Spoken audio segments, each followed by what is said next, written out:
Hello everyone. कैसे हो आप लोग? तो आप सबका मैं इस वीडियो में स्वागत करता हूं।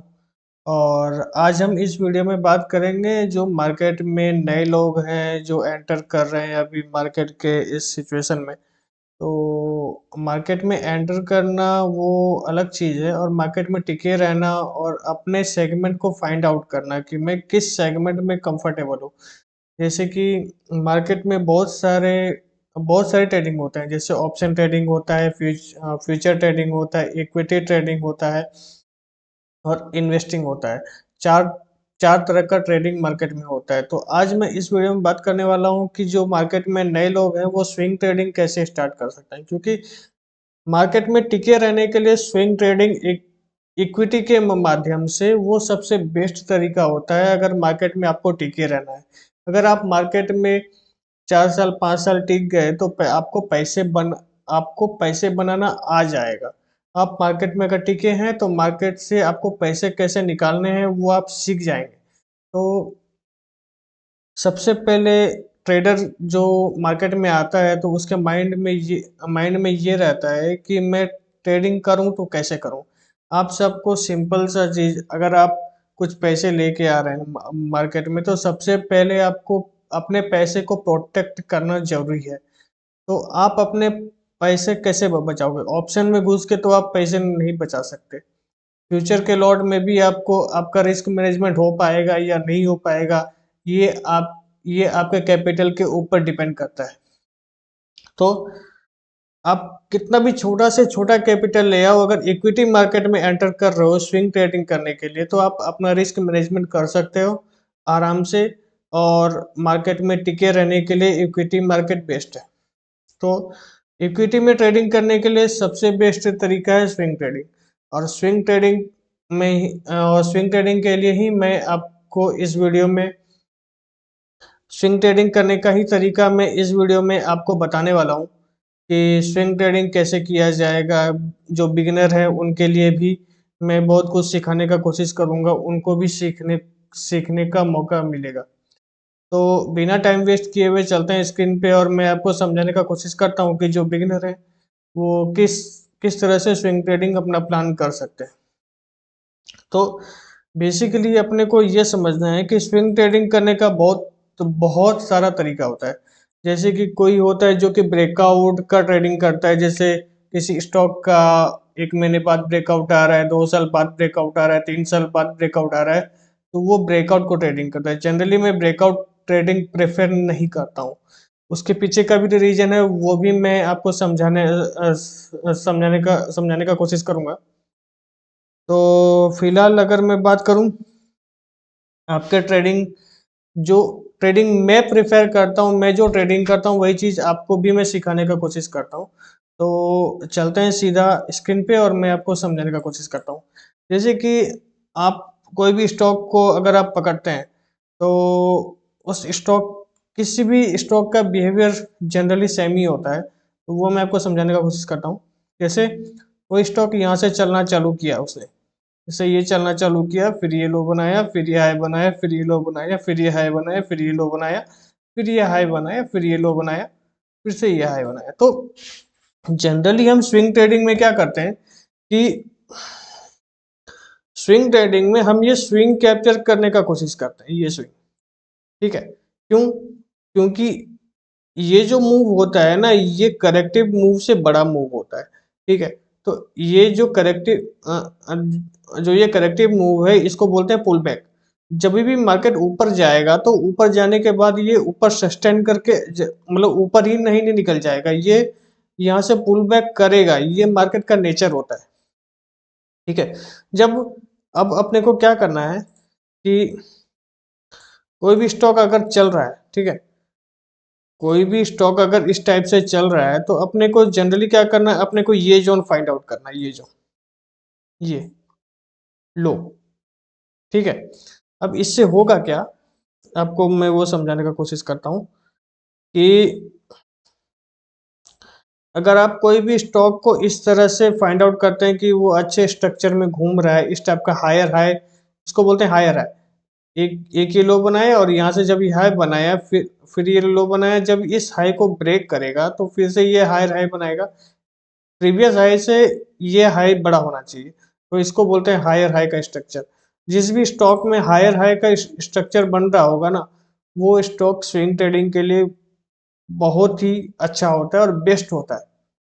तो अपने को क्या करना है कि जनरली चार्ट पे हम जब हम जाएंगे तब हम वो समझेंगे। तो फिलहाल मैं यहाँ पे 200 EMA का यूज करता हूँ। तो वन और टाइम फ्रेम में 1 आवर का यूज करता हूँ। कोई भी स्टॉक में, इंडेक्स में, किसी में भी आप 1 आवर का चार्ट यूज कीजिए और 200 EMA। स्विंग ट्रेडिंग देखो, ट्रेडिंग को जितना सिंपल रखोगे ना, ट्रेडिंग उतना इजी होगा आपके लिए। आप 10 तरह का इंडिकेटर मर्ज कर दोगे, आप प्राइस एक्शन को मर्ज कर दोगे, तो आपको समझ में ही नहीं आएगा। जो बिगिनर होते हैं उनको कुछ नहीं समझ में आता है कि कहाँ से बाय करना है, कहाँ एग्जिट करना है, कब प्रॉफिट बुक करना है, कब लॉस बुक करना है। उनको कुछ नहीं समझ में आएगा। ठीक है, तो मैं सिर्फ एक ही चीज यूज करता हूँ, 200 EMA और टाइम फ्रेम 1 आवर। आप ये एक चीज में मास्टरी कर लो, आपको स्विंग ट्रेडिंग में कोई नहीं हरा सकता। तो चलो, जैसे कि अब मैं यहाँ पे ब्लू लाइन बना रहा हूँ, ठीक है। अब ये ब्लू लाइन है, ठीक है। और ये आप समझ लो एक तरह से कि ये 200 EMA है। वो चार्ट पे जब जाएंगे तो वो भी मैं आपको समझाऊंगा। तो ये जो ब्लू लाइन मैंने बनाया है, ये आप समझ लो कि 200 EMA है, ठीक है। और ये जो ऊपर नीचे वाली लाइन है, ये है प्राइस एक्शन। मतलब जो प्राइस से होने वाले एक्शन को प्राइस एक्शन कहते हैं। सिंपल सा चीज है, क्योंकि मैं भी स्टार्टिंग में पागल हो गया था ये सोच के कि प्राइस एक्शन आखिर होता क्या है। तो अब जैसे 1 आवर के चार्ट पे कोई स्टॉक यहाँ से चलना चालू किया, ये हाई बनाया, फिर से लो, फिर से जब वो पुल बैक लेगा तो जनरली वो 200 EMA के आसपास आएगा, थोड़ा ऊपर थोड़ा नीचे, और वहां से सपोर्ट लेके फिर से ये बाउंस बैक करेगा। अगर मार्केट अपर साइड है और अपने ट्रेंडिंग है, तो अपने वो जो उसका ट्रेंड है वो उसको रिज्यूम करेगा। और इसका हाई चांस होता है कि वो अपने ट्रेंड को राइट करेगा। स्टॉक यहाँ से चलना चालू किया, पुल बैक लिया, 200 EMA के पास आया, यहाँ से बाउंस बैक करेगा, ठीक है। फिर से जब ये तो पुल बैक लेगा, तो जरूरी नहीं है कि ये 200 EMA के पास ही आएगा। हो सकता है कि उसके थोड़े कुछ दूर, मतलब कुछ दूर पहले से वहां से मतलब घूम जावे, ठीक है। फिर से वो पुल बैक लेगा, तो वो जरूरी नहीं है 200 EMA के पास आएगा। उसके पास भी आ सकता है, उसके नीचे भी जा सकता है, और उससे थोड़ा दूर भी जा सकता है। तो वहां से जब ये घूमेगा, देखो, फिर से जब ये पुल बैक लेगा, फिर कभी ना कभी ये 200 EMA के पास आएगा। अपने को ऐसे ही मौके खोजने हैं जो 200 EMA के पास से बाउंस कर रहे हो। कोई भी स्टॉक मार्केट में 4,500 5,000 स्टॉक है, कोई ना कोई तो 200 EMA के पास से बाउंस बैक कर रहा होगा। आपको डेली ट्रेड करना नहीं है, आप बैठ के स्क्रीन के सामने स्टॉक खोजिए। अगर आप स्टॉक खोजते हैं, आपको जरूरी नहीं है कि अगर आप 200 EMA के पास मिला है, वहां से बाउंस बैक कर रहा है, कोई बुलिश कैंडल बना रहा है, तो हमको उसमें एंटर करना है। आप उसको ध्यान में रखो, उसको देखो, और अगर वो 200 EMA से बाउंस करता है और जैसा आप प्लान कर रहे हैं, बिना एंट्री किए हुए आप उसके ऊपर नजर रखो, तो आपको समझ में आएगा कि हाँ, जो मैंने सोचा था वो चीज हो रहा है। तो आपको अंदर से कॉन्फिडेंस बिल्डअप होगा। और जब कॉन्फिडेंस बिल्डअप होगा ना, तो आप रियल मार्केट में स्टे कर सकते हैं, ठीक है। आप सिंपल सा चीज है, क्या क्या यूज करना है किसी भी स्टॉक्स में, इंडेक्स में, 1 आवर का टाइम फ्रेम और 200 EMA। इसके अलावा कुछ नहीं करना है। स्विंग ट्रेडिंग काफी इजी मेथड है, और काफी इजी मनी बनता है इससे, ठीक है। बस ये है कि आपको सिर्फ स्टॉक फाइंड आउट करना पड़ेगा, सर्च करके एक एक चार्ट आपको देखना पड़ेगा, डेली आपको मेहनत करना पड़ेगा। मैं भी मार्केट में पिछले 4 साल से हूँ और एक ही चीज करता हूँ, स्विंग ट्रेडिंग। इसके अलावा कुछ नहीं करता, क्योंकि मैंने सब कुछ करके देख लिया। ऑप्शन में भी लॉस हुआ है, फ्यूचर में मेरा रिस्क मैनेजमेंट नहीं हो पाता है, क्योंकि फ्यूचर के लिए लॉट साइज मतलब फिक्स होते हैं, उसमें स्टॉप लॉस ज़्यादा पॉइंट का होता है, तो मेरे कैपिटल पर रिस्क 5 to 10% हो जाता है। तो वो मैं प्रिफर नहीं करता हूँ। जिसमें मैं अपना रिस्क मैनेज कर सकता हूँ वो है इक्विटी स्विंग ट्रेडिंग, ठीक है। और तो मैं चलो अब मैं आपको चार्ट पे ले जाके समझाता हूँ कि जो मैं यहाँ बताने का कोशिश कर रहा हूँ वो एक्चुअली चार्ट पे दिखता कैसे है। तो ये जो चार्ट आप देख पा रहे हैं, ये टीसीएस का चार्ट है, टाटा कंसल्टेंसी। ठीक है। तो अभी जो सेबी की गाइडलाइन आई है उसमें ये बताया उसमें ये बोला गया है कि कोई भी चीज़ अगर आप मार्केट में किसी भी स्टॉक के बारे में अगर आप बात करते हैं तो 3 महीने पहले का चार्ट आपको यूज करना पड़ेगा। तो उस हिसाब से मैं दिसंबर 2024 का भी चार्ट नहीं यूज कर सकता। इसके पहले चलते हैं और देखते हैं, कहीं ना कहीं तो स्ट्रक्चर बन ही रहा होगा। ये तो बहुत पहले आ गया। स्ट्रक्चर बन रहा है लेकिन डाउन साइड बन रहा है, तो वो मैं आपको तो बाद में समझाऊंगा। पहले मैं आपको बाइंग के साइड बता दूं, फिर उसके बाद आपको मैं सेलिंग के साइड भी बताऊंगा। यहाँ भी बन रहा है बट वो एक्सपीरियंशियल लोग ही, देखिए एक यहाँ पे बना हुआ है। अब जब भी आपको स्विंग ट्रेडिंग करना है तो आपको ये ध्यान रखना है, ये जो ईएमए मैं यूज किया हूँ ये 200 ईएमए है, जो आप यहाँ पे देख पा रहे होंगे 200 ईएमए क्लोज। ठीक है। आपको इसी को यूज करना है।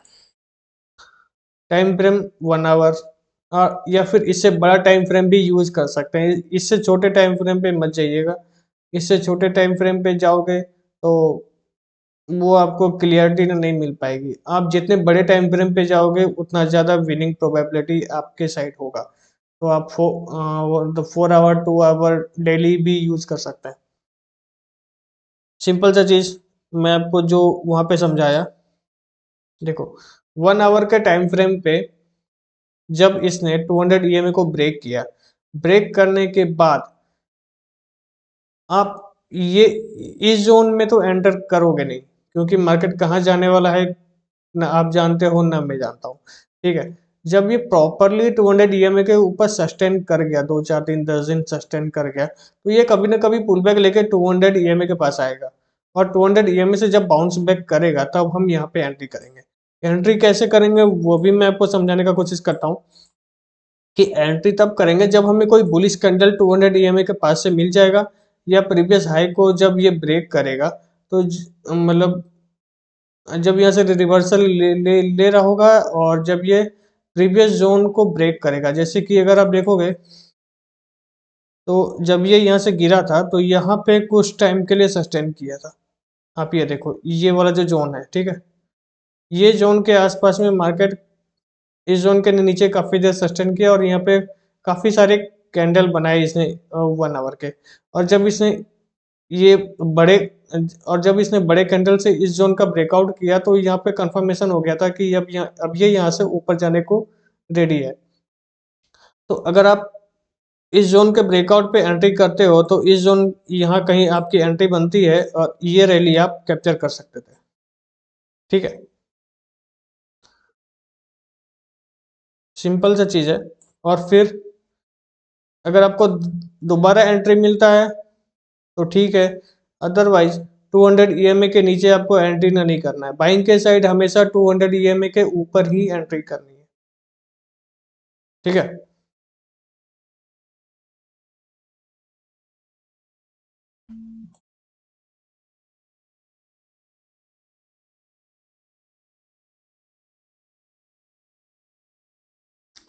और भी अगर मैं आपको समझाने का कोशिश करूं,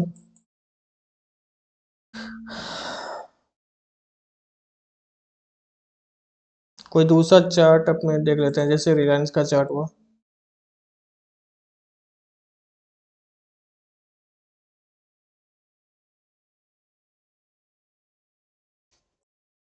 देखो रिलायंस के चार्ट में काफी अच्छा सेटअप बना हुआ है। ये आपको ऐसे ही स्टॉक फाइंड आउट करने हैं जिसमें ट्रेंडिंग मार्केट चल रहा हो। जैसे आप देखोगे 200 ईएमए के नीचे मार्केट घूम रहा था जी। जैसे ही इसे 200 ईएमए को ब्रेक किया और फिर से ये पुल बैक लिया 1 आवर के टाइम फ्रेम पे। ठीक है। और 1 आवर के टाइम फ्रेम पे इसने पुल बैक लिया और यहाँ से फिर से एक ही रैली दिया। तो जब जब ये प्रीवियस जोन या ये जब ये प्रीवियस जोन को ब्रेकआउट किया है, आप यहाँ पे एंट्री करते और नीचे का स्टॉप लॉस लगा के आप ट्रेंड को राइट कर सकते थे। फिर से जब ये पुल बैक लेके 200 ईएमए के पास आया, फिर से इसने बाउंस बैक किया। ठीक है, सिंपल सा चीज है। 200 ईएमए से बाउंस किया और काफी अच्छा प्रॉफिट दिया इसने। फिर से जब ये पुल बैक लिया, तो पुल बैक हमेशा ऐसा नहीं है कि ये 200 ईएमए के पास आएगा। तो अगर अगर आप अगर आप यहाँ पे कॉन्फिडेंट नहीं हो कि नहीं हो सकता मार्केट और नीचे आएगा, तो आपको ये ट्रेड लेना ही नहीं है। आपको ये ट्रेड को छोड़ देना है। आप बिगिनर हो, आप सीखने का कोशिश करो कि हमको जितना 200 ईएमए के पास हमें स्टॉक मिलेगा उतना बेटर है मेरे लिए। अगर आप यहाँ देखोगे तो यहाँ पे जो डिस्टेंस था 200 ईएमए का तो प्राइस से वो काफ़ी दूर था, और यहाँ पे काफ़ी कम है। तो आप ये ट्रेड को इनिशिएट कर सकते हो। तो जैसे ही यहाँ पे आपको तो बुलिश कैंडल दिखा, यहाँ पे कोई पिन बार या फिर एंगल फिन कैंडल ऐसा कुछ आपको दिखता है बुलिश कैंडल, तो आप यहाँ पे एंट्री कर सकते हो। स्विंग लो का स्टॉप लॉस लगा के 1:2 3 का टारगेट अचीव कर सकते हो। फिर से जब ये 200 ईएमए के पास आया हुआ है, देखिए यहाँ से प्रीवियस हाई को ब्रेक किया इसने, तो नीचे का स्टॉप लॉस लगा के 1:2 का टारगेट आप अचीव कर सकते हो। और आप यहाँ पे अगर आप बोलोगे कि यहाँ पे 200 ईएम के पास आया, यहाँ से बुलिश कैंडल भी बनाया, बट यहाँ से स्टॉप लॉस हो गया। तो स्टॉप लॉस जो है वो पार्ट ऑफ द गेम है। स्टॉप लॉस आपका होगा। आपको 3 ट्रेड में प्रॉफिट दिया है तो एक ट्रेड में आपको लॉस होगा ही होगा। इसीलिए बोलते हैं कि आप अपना रिस्क मैनेजमेंट करके चलो। अगर आप देखोगे पर ट्रेड आप अगर 2,000 रुपये का लॉस ले रहे हो, तो 3 ट्रेड में आप 6,000 रुपये का प्रॉफिट कर चुके हो। ठीक है, अगर चौथा ट्रेड आपका स्टॉप लॉस होता है, सॉरी 2,000 रुपये का रिस्क ले रहे हो, तो 4,000 रुपये का प्रॉफिट 1:2 तो मिनिमम आप प्लान करोगे ही। तो 4,000 रुपये का प्रॉफिट के हिसाब से 3 ट्रेड में 12,000 का प्रॉफिट है। और चौथे ट्रेड में अगर 2,000 का लॉस हो भी गया है, आपका स्टॉप लॉस चला भी गया है, तो भी आप 10,000 रुपये के प्रॉफिट में हो। स्टॉप लॉस तो होंगे। बड़े बड़े तुरम खा भी यहाँ स्टॉक मार्केट में ऐसे ना नहीं है जिसका स्टॉप लॉस ना नहीं होता है। जो आपको बोलता है कि 90% एक्यूरेसी है, 100 मेरे स्ट्रेटेजी का 100% एक्यूरेसी है, वो आपको बेवकूफ बना रहे हैं और कुछ भी नहीं कर रहे हैं। स्टॉक मार्केट में पैसे बनाने के लिए 50% एक्यूरेसी बहुत होता है। अगर आप समझो कि 2,000 के रिस्क में अगर आप 10 ट्रेड लिए हो, तो एक ट्रेड में आपका 2,000 का रिस्क है। तो अगर आप 5 ट्रेड भी विन करते हो 1:2 के हिसाब से, तो आपको 5 ट्रेड में 20,000 का प्रॉफिट होता है। और 5 ट्रेड अगर आप लॉस करते हो, तो 2,000 के हिसाब से आपका 10,000 रुपये का लॉस होता है। तो भी आप 10,000 रुपये के प्रॉफिट में हो। रिस्क मैनेजमेंट इतना बड़ा चीज़ है। आपको हमेशा स्टॉप लॉस प्लानिंग के साथ में चलना पड़ेगा, रिस्क मैनेजमेंट करना पड़ेगा, तभी आप मार्केट में टिक पाओगे। अदरवाइज अगर आप सोचोगे कि मेरे पास लाख रुपया है और लाख रुपए का मैं एक स्टॉक ले लूं, और मैं उसमें अगर 10,000 का लॉस लूं, 10% का स्टॉप लॉस लूं, तो आप 10 ट्रेड में मार्केट से बाहर हो जाओगे। आपका 1 लाख रुपया साफ हो जाएगा। इसलिए अपने कैपिटल का हमेशा 1% का रिस्क लो, जितना मिनिमम हो सके। मैक्सिमम आप 1% का लॉस लो स्विंग ट्रेडिंग में, 1% का स्टॉप लॉस, 2% का टारगेट। अगर आप ये प्लानिंग के साथ में चलोगे, तो आपको मार्केट से निकालने वाला कोई नहीं है। ठीक है, आई होप कि आप लोगों को काफ़ी कुछ समझ में आया होगा। 200 ईएमए को कैसे यूज करके मैं और भी वीडियो बनाने वाला हूँ। तो लाइव ट्रेडिंग तो मैं कर नहीं सकता इसमें, क्योंकि स्टॉक में अलाउ नहीं है। इसके लिए ऐसे ही वीडियो बना के मुझे आपको समझाना पड़ेगा। तो 200 ईएमए पे और भी वीडियो आने वाले हैं, तो प्लीज़ चैनल को सब्सक्राइब कर लीजिए, फॉलो कर लीजिए। तो आप लोगों को काफ़ी कुछ सीखने को मिलेगा। स्विंग ट्रेडिंग में पैसे हैं, स्विंग ट्रेडिंग में बहुत पैसे हैं, आप समझिए बात को। ऑप्शन में अगर आप घुस रहे हो, बिगिनर हो, तो मैं आपको मना करूँगा, क्योंकि ऑप्शन में पैसे आपको दिखाए जाते हैं, बनाए नहीं जाते। आप किसी को देख के आ रहे हो, तो आप गलत रास्ते पे जा रहे हो। आई होप कि आप लोगों को काफ़ी कुछ सीखने को मिला होगा, और भी ऐसे लर्निंग वीडियो मैं बनाते रहूँगा। सो प्लीज़ चैनल को सब्सक्राइब ज़रूर कर लें। Thank you.